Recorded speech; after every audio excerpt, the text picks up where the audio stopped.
शुक्लांबरधरं विष्णुं शशिवर्णं चतुर्भुजं प्रसन्नवदनं ध्यायेत् सर्वविघ्नोपशान्तये अगजाननपद्मार्कं गजाननमहार्निशम् अनेकदन्तं भक्तानाम् एकदन्तमुपास्महे। ओं गं गणपतये नमः। ओं श्रीमात्रे नमः। ओं श्री गुरुभ्यो नमः। మా ఆది ఆశ్చర్యం చూస్తున్న మీ అందరికీ పేరు పేరున నా హృదయపూర్వక నమస్కారాలు. అలాగే విదేశాల్లో కూడా ఉంటూ నా వీడియోస్ చూస్తున్నటువంటి మీ అందరికీ కూడా నా హృదయపూర్వక నమస్కారాలు. మీరు మీ జాతకాలు చూపించుకోవాలనుకుంటే date of birth, time of birth, place of birth ఉండాలండి. చక్కటి ముహూర్తాలు కూడా పెడుతూ ఉంటాం మనం. మీ జాతకాలు చూసి పరిష్కార మార్గాలు కూడా చెప్తాం. నేను మీ వార్డరు Adinarayanarao Sharma, CMA, MA astrology. నా సెల్ నెంబర్ 7075389589 7075389589. సరేనండి, ఇప్పుడు మనం 1 మే నుంచి 15వ తారీఖు మే వరకు కూడా, అంటే 15 రోజుల పాటు మే నెలలో 12 రాసుల వారికి ఎలా ఉండబోతోందో ఇప్పుడు మనం తెలుసుకుందాం. నా వీడియోస్ మీకు నచ్చాయని అనుకుంటున్నాను. నచ్చితే మీరు లైక్ చేయండి, షేర్ చేయండి, సబ్స్క్రైబ్ చేయండి. మకర రాశి అండి. మకర రాశి వారికి ఈ 15 రోజులు చాలా బాగుంది. ముఖ్యంగా మీ రాశిని గురుడు చూడడం అత్యంత యోగం. 15వ తారీఖు వరకు మిమ్మల్ని గురుడు చూస్తాడు. తర్వాత మేము ద్వితీయ భావం చూస్తాడు. బ్రహ్మాండంగా ఉంటుంది. ఫైనాన్షియల్గా స్టేటస్ పెరిగిపోతుంటుంది. ఇప్పుడు కూడా ధన విషయంలో ఏమాత్రం ఇబ్బంది పడరు. అన్ని సౌకర్యాలు కలుగుతూనే ఉంటాయి. ముఖ్యంగా 3వ భావంలో ఉన్నటువంటి బుధ శుక్రులు చాలా అద్భుతం. మీ తమ్ముళ్ళని, మీ తోబుట్టువుల్ని కలుస్తారండి. అలాగే శని రాహుల వలన మీకు వాహన యోగము కలగడానికి అవకాశాలు ఎక్కువ ఇస్తారు. వాళ్ళు ధైర్యాన్ని, ప్రతి పనులు ముందంజలో ఉండేట్టుగాను, శుభకార్యాలు జరిగేట్టుగాను, అలాగే మీ వే ఆఫ్ లివింగ్ స్టైల్ అద్భుతంగా ఉండేట్టుగా చేస్తారు. అది చాలా అద్భుతం, చాలా బాగుందండి. బుధ శుక్ర శని రాహువులు వాళ్ళకి మంచి యోగాన్ని ఇస్తారు. మీకు చతుర్థ భావంలో రవితో కలిసిన బుధుడు కూడా మంచివాడు ఉన్నాయి. అంటే మీకు చదువును బాగా ఇస్తాడు. ఫైనాన్స్ వాళ్ళ రంగంలో ఉన్న వాళ్ళకి ఆడిటర్స్ గాను, ఈ ఆడిటర్స్ విద్య బాగా ఇస్తారు. ఆస్ట్రాలజీ వాళ్ళకి, ఆస్ట్రాలజీ అన్నారు కదా మీకు, వాళ్ళకి మంచి ధన సౌకర్యము అద్భుతంగా ఉంటుంది. మీ మదర్ గారి యొక్క ఆస్తిపాస్తులు, ఆరోగ్య విషయాలు ఆవిడకి చాలా అద్భుతంగా ఉంటుందండి. విద్యలో అసలు వెనక్కి తిరిగి చూసుకోకుండా బాగా రాణిస్తారు. విద్య అనేది మీకు చాలా అద్భుతంగా వస్తుంది. కొంతమంది వాహనాలు, గృహాలు కొనుక్కోవడానికి అవకాశం ఉంది. ఏదేమైనా పంచమ స్థానంలో గురుడు నడుస్తారో ఆయన ఒకటి చాలుగా. పంచమ స్థానంలో గురుడు 15 వరకు ఉంటాడు. ఆయన మీకు వేదశాస్త్రాలను కానీ బాగా అవలీలగా వచ్చేట్టు చేస్తుంటాడు ఆయన. అంతేకాదండి, పంచమ స్థానంలో గురుడే, అంటే గురు ప్రభావం వలన మీకు స్పోర్ట్స్ రంగంలో బాగా రాణించడము, అలాగే రచయితలుగా పేరు ప్రఖ్యాతి తెచ్చుకోవడము, రచనా రంగంలో బాగా ఉంటుందండి. సాహిత్యం ఉంటాం కదా, అది కళారంగంలో మంచి అభిరుచి ఉండడానికి అవకాశం ఎక్కువ. అలాగే స్టాక్ మార్కెట్లో, స్పెక్యులేషన్లో ఏమాత్రం తీసిపోరో బ్రహ్మాండంగా ఉంటుంది. అదృష్టవంతులు అవుతారు. ఏదేమైనా కుజుడు 7వ స్థానంలో ఉండడం అంత అద్భుతమైన ఫలితాలు మాత్రం ఎప్పుడు రియల్ ఎస్టేట్ రంగంలో ఉన్న వాళ్ళకి, భూములు కొనుక్కునే వాళ్ళకి, వాహనాలు కొనుక్కునే వాళ్ళకి కొద్దిగా ప్రాబ్లమ్స్ క్రియేట్ చేస్తుంటాడు. వివాహాలు, శుభకార్యాలు కొద్దిగా ఆలస్యం అవ్వడానికి కొంతమందికి జాతకాలు ఇచ్చి ఆధారపడి ఉంది. భాగ్యస్థానంలో గురుడు కేతువుడు కదండి. భాగ్యస్థానానికి గురుదృష్టి కదా, అంటే తీర్థయాత్రలు చేస్తారు. ముఖ్యంగా సరస్వతి లేదా పుష్కరాలకి స్నానానికి వేయడానికి మీరు ప్రోగ్రామ్స్ ఫిక్స్ చేసేస్తున్నారు అప్పుడే. ఎందుకంటే ఆయన ఖచ్చితంగా మీకు భాగ్యస్థాన కేతు చేయించి తీరుతాడు మిమ్మల్ని. ఆయన అద్భుతంగా ఉన్నాడు కదండి, మీకు స్నానం చేసేస్తారు. అలాగే 15వ తారీఖు నుంచి 19వ తారీఖు లోపల మీరు ఎక్కువ స్నానాలు చేయడానికి అవకాశం ఉంది మకర రాశి వాళ్ళు.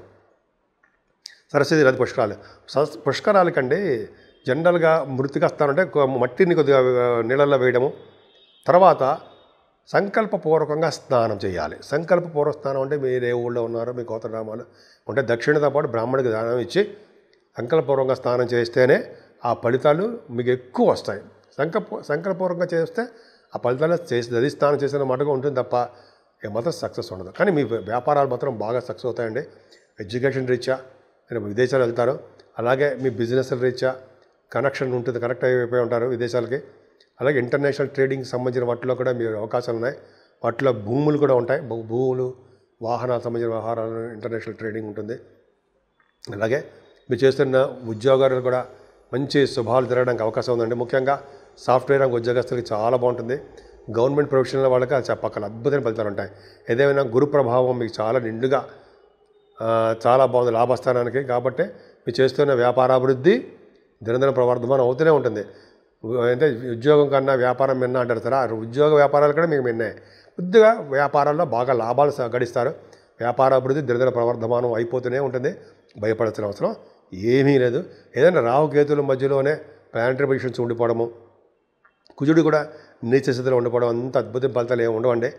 కొంచెం జాగ్రత్తగా మీరు కాళహస్తి పూజించుకోవడము, అలాగే సుబ్రహ్మణ్య స్వామి ఆరాధన చేసుకోవడం వలన, శివాభిషేకం చేసుకోవడం వలన అన్ని రకాల శుభాలు మీకు కలగడానికి అవకాశాలు ఎక్కువ ఉన్నాయి. 12 రాశుల వారికి చెప్పుకోదగ్గ రెమిడీసు, మనం ఆచరించవలసిన పద్ధతులు, ఏం చేస్తే మనకి రాహు వలన, కేతు గ్రహాలు అన్నమాట, కుజగ్రహం వలన వచ్చే దోషాలు హరిస్తాయి అనేది ఇప్పుడు మనం తెలుసుకుందామండి. ఇందాక చెప్పినట్టుగానే రాహుకేతుల మధ్యలో అన్ని ప్లానెట్స్ ఉండిపోవడం వల్ల మనకి సర్పదోషం ఉంది. కుజుడి వల్ల కూడా సర్పదోషం ఉంది.